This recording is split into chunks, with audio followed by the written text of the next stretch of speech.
Welcome to episode 30 of the Bulls Recap Podcast. I'm Joe Colley of the Chicago Sun-Times. You can read me in the Sun-Times. You can watch me on this podcast, or you can follow me on X, Twitter, whatever you want to call it, at @JCowleyHoops. Not the most fun follow all the time, so do that at your own risk. I want to say it was back like in November-ish. We were in Atlanta in the locker room.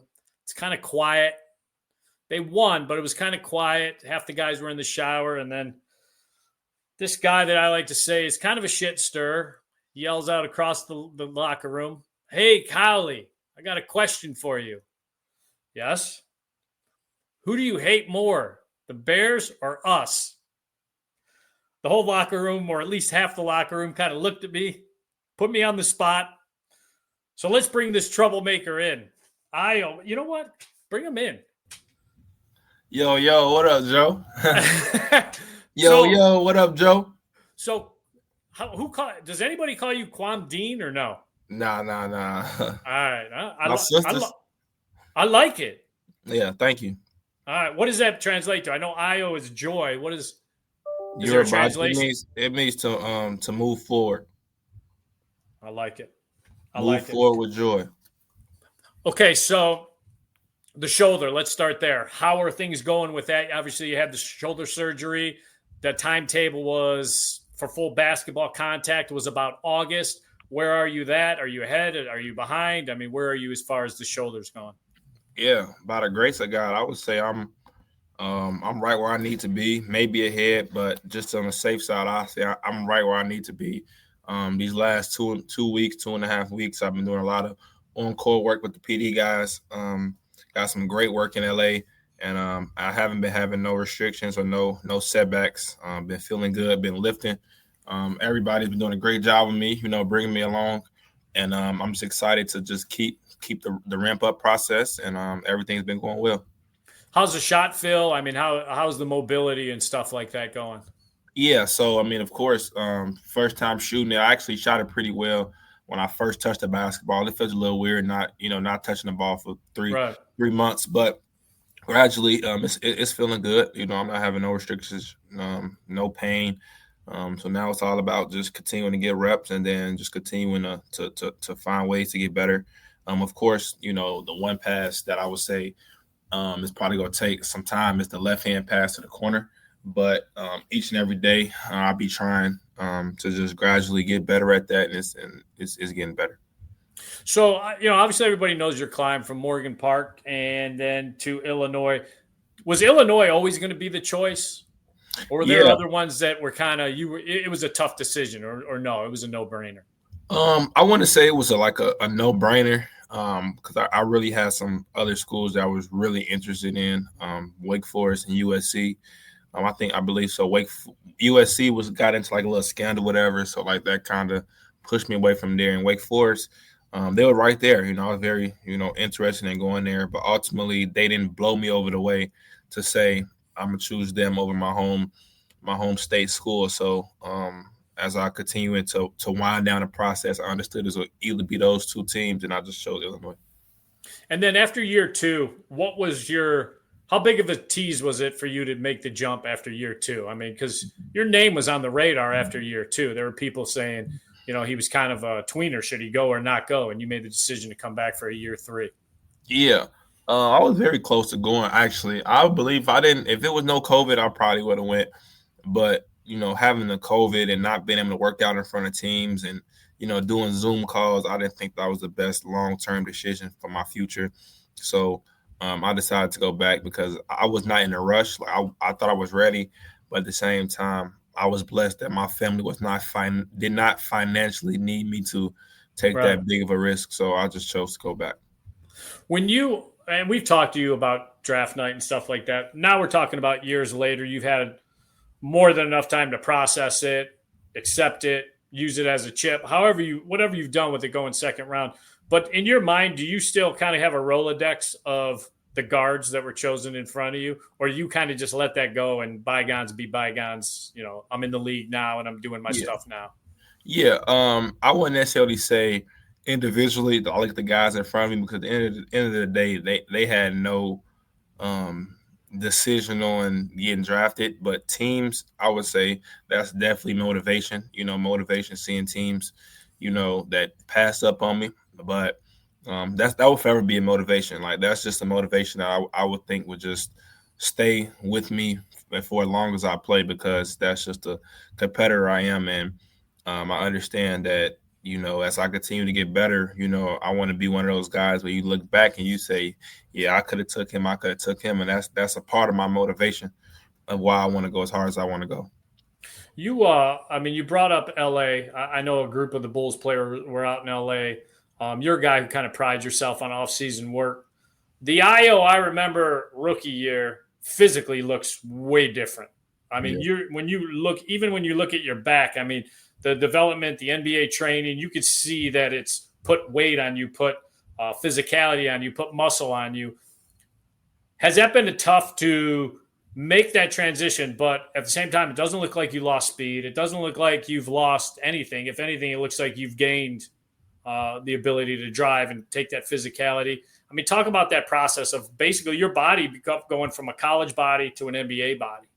Yeah, I mean, that's a great question, because, when people want to actually get stronger, and pretty much the type of player that I am, where I use my strength, my speed, and transition, getting downhill, it was very important that I gain weight, but not just gain the weight while losing my speed. So, the Bulls sports performance staff did a great job this past season. And pretty much all the time I was here, even the guy that's not here no more, they did a great job with me. I was blessed enough to build a relationship with them where they were putting weight on me, but it wasn't weight that was slowing my speed down.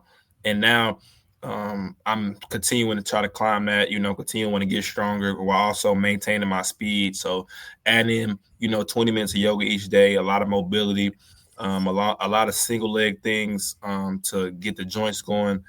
Pretty much just focusing on all parts of the lifting. And then I think that's doing a great job of allowing me to get stronger, but also allowing me to get faster. I saw your vlog that you do. Vlog. Vlog. It's great content. Modest. I see Modest there. He's wearing a tank shirt. There's only two reasons you're wearing a tank like that. You're Italian, and I know he's not Italian, or you feel like you're yoked. He looked like he's put some muscle on. Where's his game? I mean, when you guys were in LA, did he stand out? Was he kind of like, whoa, this guy is really going to take a second year leap? Yeah, for sure. Miles is a hard worker. He's a tremendous worker. He loves to work. He loves to be in the gym. And I have high praises for him, high expectations for him, because I'm seeing him in person. Like you said, him getting stronger. He's starting to realize how strong he is and how he really could dominate. Like, I know Giannis is a Hall of Famer, top 20, top 30 player, but physically, I think Modest has a chance to really dominate the game like that, because he's 6'10", 6'11", and as he continues to get stronger, as he continues to live in the weight room, he's only going to get bigger. So I think he's going to continue to grow gradually like that in terms of him able to finish, him able to rebound, him able to just dominate the game. I think that's definitely going to show. So he definitely had a very good show in LA. When a guy like Modest comes into the league, and you've been around a little bit now, I'm not going to say, I mean, you're tweener vet. I think that's fair to call you a tweener vet. You're right there. When a guy comes in the league now, can you tell right away, oh, this guy, okay, I believe the hype, or you know what, this guy is trash. He's not all that. I mean, I know he went number this pick or this pick or this pick, but I don't see it. Are you able to tell that right away? Or in this league, because guys can take such second year or third year jumps, that's kind of a dangerous practice just to say that guy's just trash. You don't have it. Yeah, I think I could tell for the most part in terms of I love watching basketball, so I'm always watching college basketball. I'm watching overseas. I'm always studying the prospects coming in. So I would say probably like 8 out of 10. You always have those 1 or 2 where I personally wouldn't have thought they would have been as good, but that's why everyone has worked. That's why it's the best league in the world. But when I saw Modest, I was always impressed with him because he played with the McIntyre Fire a while back, and I actually he was the main guy I wanted us to draft last year. So I always knew Modest had what he had, but him seeing his body transform, that's one of the things that's surprising me. And seeing him become more powerful. And then, as he's continuing to get stronger and he continue to finish better at the rim, he's going to understand that when he's driving to the rim, it's going to be very limited people that can stop him. And then he's going to gain that confidence. And then once that happens, he can shoot, he can put on the floor, it's going to be over with. So obviously Modest's rookie year was what it was, but and it has a lot of people excited. But your year last year, before the injury, to me, it felt like you were finally, because your role has changed almost every year, it seems like. And there's been a couple times where your role has changed mid-year, even as a rookie. But it felt like last year your role was starting to be carved out of, he's not only a strong guard that can play on the ball, off the ball, but now all of a sudden this guy is an elite defender, a disruptor. He's going to kind of fit in that role of kind of backcourt guy that you could put on anybody, whether it's a small forward, even a big a four. And then the injury happens. Do you feel like you've never been injured before, but at the same time, do you feel like, that was kind of a gut punch because it felt like you were right there as far as this is my role. I know what I'm doing and I'm starting to do it really damn well. Yeah. Of course it was a little bit, hurtful to just, not be able to play no more. But after spending the time recovering, I looked at it like a blessing in disguise because like you said, I was able to understand this is what I did well. And now what can I add on to that to come back next year even better? And that's why I've been doing a lot of yoga, a lot of opening my hips. So I'm able to, like you said, go up and down as fast as I can, and then also be able to guard. And, if you see a lot of the teams that made it far in the finals, or the two teams in the finals, they both have, elite two-way players who can make plays on the offensive end, and then also have big guards that can stop the other guard. And I think that motivated me, and that's my motivation now this summer, to be able to come back in the best shape as possible, because we play so fast that I think that's a definite way that can help the team win. The one thing I'll say, the season ends, Arturas meets with the media and he talks about, he's still building this thing out, but at the same time, he likes the core that's there. And I will say this about Arturas. I've been critical of the job he's done, but at the same time, he rarely lies to us. I will say, when he does talk to us, if he says they're not tanking, they're not tanking. We can sit there and scream for a tank, or the fans can. When he says he's keeping a core together, he's probably keeping a core together. At the same time, there's a lot of the contracts that have one more year on it. You, Kobe, Vooch. Has that been talked about, that maybe we only have like one more year at this thing? Obviously everybody could be extended and they can pick and choose who they extend. Josh Giddey is obviously going to be the first probably handled in the next month or so. But at the same time, do you guys as a team say, hey, we only have one shot at this because this could be broken up again? Or do you guys say, hey, we don't, who knows what's going to happen? Just go out and play. It just seems like you guys are kind of in between right now as far as which way this can go. Yeah, that's a great question. I think we pretty much we really haven't talked together, the team, because, the summer, and when the summer's going on, we plan. We're not really looking at contracts. We there having fun.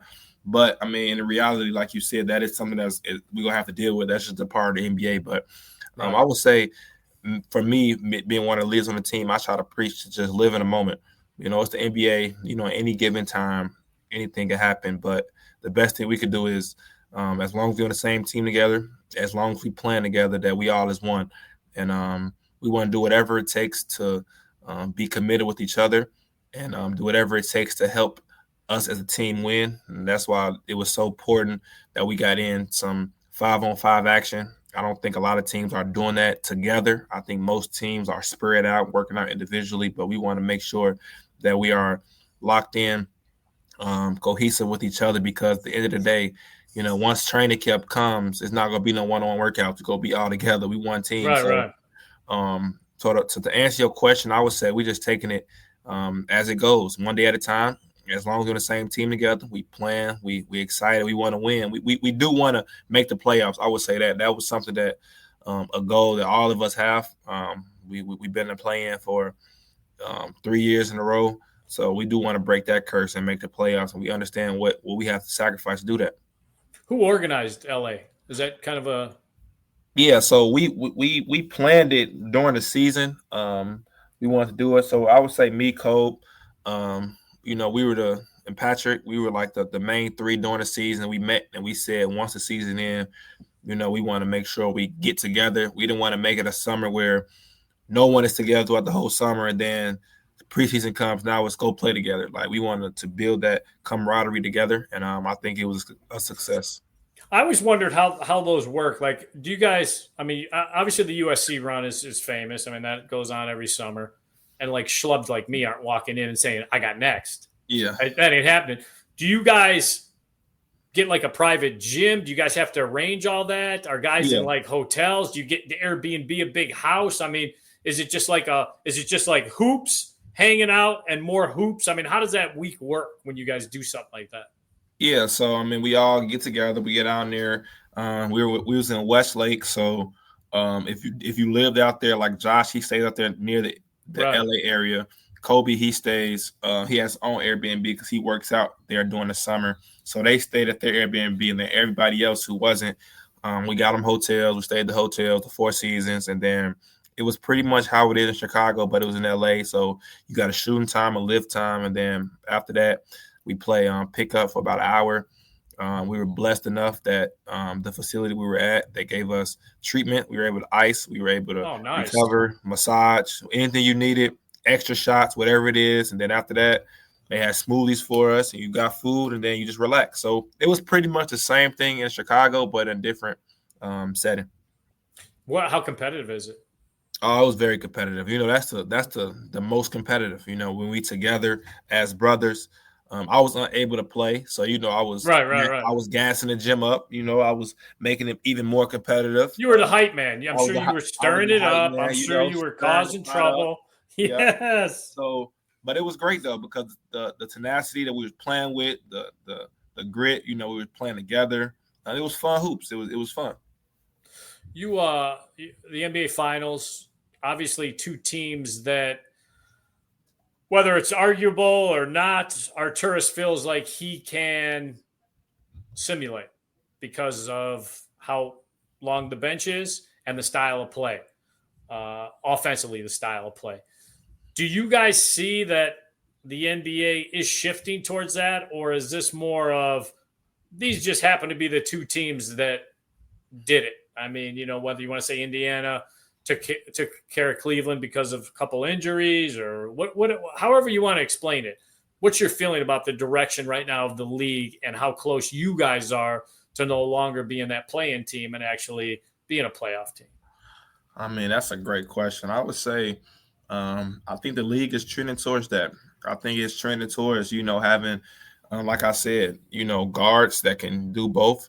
Having elite wings that can finish, having, a scoring guard that can facilitate and make plays, and then playing fast. I think we play very similar to Indiana, just with how we play, pick and pop big. They play so fast, like they get it out fast. They outland the ball. They get enough shots, but they playing together. I think that we right there. I mean, seeing Indiana do it, I don't want to compare, but I just think that the way our team is constructed and the way we play, we definitely do play very similar. So that's why I said next year making the playoffs, if we do the right thing, that's something that we definitely could accomplish. All right, I'm going to get you in the interrogation room, and I'll get you out of here. You ready for this? These are just going to be quick-hitting questions. First thing off the top of your head, whatever you go. First of all, let's get the Bears thing out of the way. I told you if you jumped on the pod, I would take 175 of the 200 push-ups off. That's bad. I'm gonna honor that. It's down to 25. So stick with me on that, because there will be another bet coming here shortly. Let's go. All right. Toughest assignment in the NBA to guard, your opinion? Steph Curry. Okay.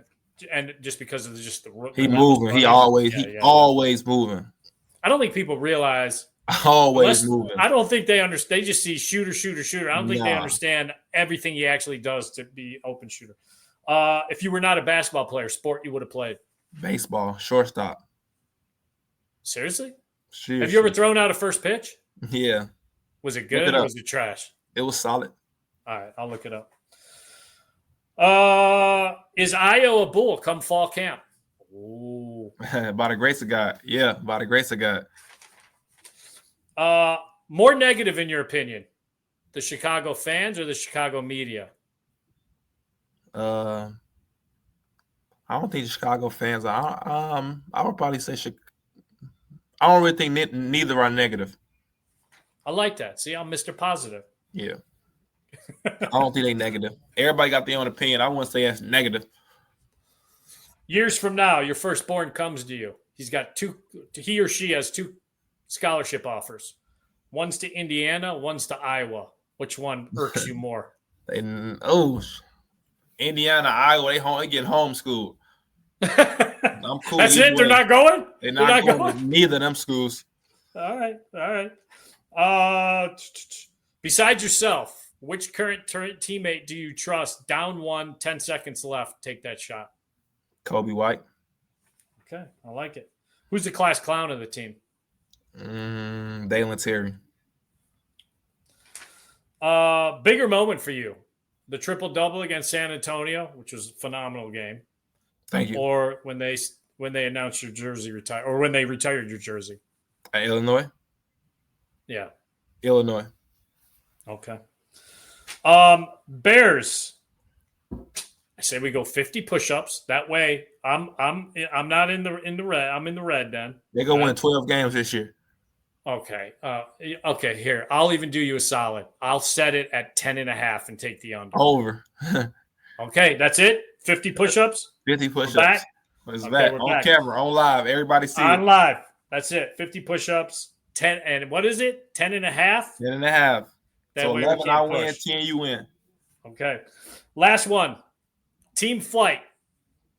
Players only and coaching staff. Plane goes down. Everybody's fine, but you're on a deserted island. Who becomes the leader? Who's the last survivor? Who's the first eaten? The leader. Who names himself the leader? Whether you all believe it or not. I will say myself the leader. I'm going to get it there.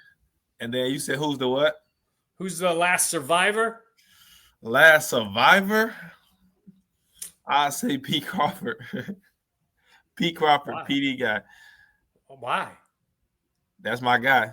All right. You don't think Giddy? I mean, Giddy, didn't he grow up like in the Outback? Wait, you said who's the last survivor? Last survivor. Oh, yeah, that's my guy, Pete Crawford. Okay, and then who's the first eaten? You can include the broadcasters. Stacey King. It's the second time that's been said.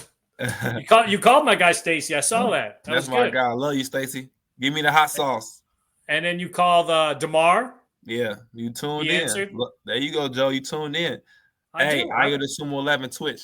Tune in, Joe. Everybody tune in. It's good stuff. Io, my guy, thank you so much. Thank you. I will see you in fall camp, and I appreciate your time. Good. Io, he was good. Let's go to the rant. Cowley Island. Parity in the NBA.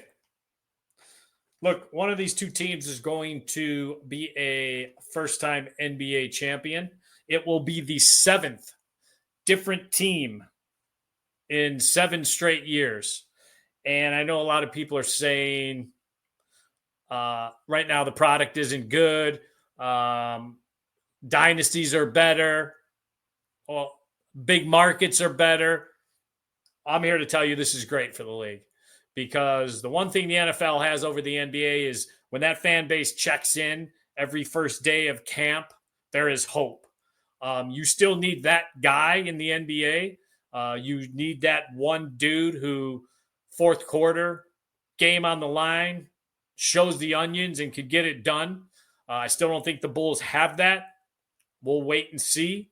But it's not there yet, and that to me is the big difference between play in and play off for that team. I think the style of play I think the shot profile has all gotten better. But this NBA playoffs, to me, has been as good as it's been in the last 4 or 5 years because of A, you didn't know who was going to win. There was parity. B, I think the physicality is back to where, yes, the regular season was this finesse, was this softness, up and down threes, but the playoffs had a throwback feel to it, and it's been good. And as an organization, you have to be built for both, which I think is fantastic. And I'm excited to see what this turns into, not only with the regular season and the playoffs, but now next year with the All-Star game, with the idea that Team USA versus the world. I think that's going to add. So I think the NBA is in a great place. And to me, it starts with parity and hope and letting fan bases at least say, hey, our style of play is at least does this, or hey, our shot profile at least does this. You still need that dude. That's the search. That's what AK's missed out on. But I think it's been great. All right, let's get to the list. This week's list is going to be the five hottest climbers in the NBA draft, the guys that are really climbing up that draft board. And, you know, the draft's we're about 2 weeks away, so it's coming quickly. Noah Serber, Georgetown, big man. There aren't a lot of pure centers in this thing, and the one that the Bulls would love is going to be gone by 7. Sorber's interesting. Keep an eye on him. Carter Bryant, I got him at number 4. A lot of teams are starting to really look at him. Igor Demon, I talked about him a couple times. I think he's one of the quickest climbers. I think he's Josh Giddey, maybe even, a better defensive Josh Giddey. So we'll see on that. Jeremiah Fears, a lot of teams are falling in love with him. He might even jump Trey Johnson. We'll see. I mean, that's going to be individual combines. The number 1 climber, the guy that's name is I'm hearing the most right now, Con Knippel from Duke. Watch out for this. I think a lot of people had him 8, 9 in that area. I mean, I don't see 4. I don't see him jumping in front of VJ Edgecombe, but I would not be shocked if he does.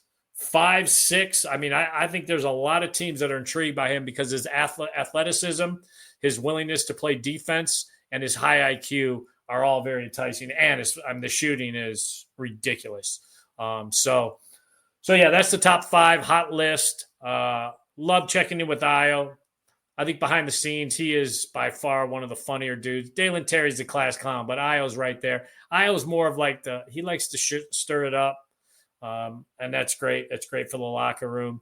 So I want to thank him, thank McGuffey, thank everyone as usual for helping out with this week's episode. Until next week, I've got next.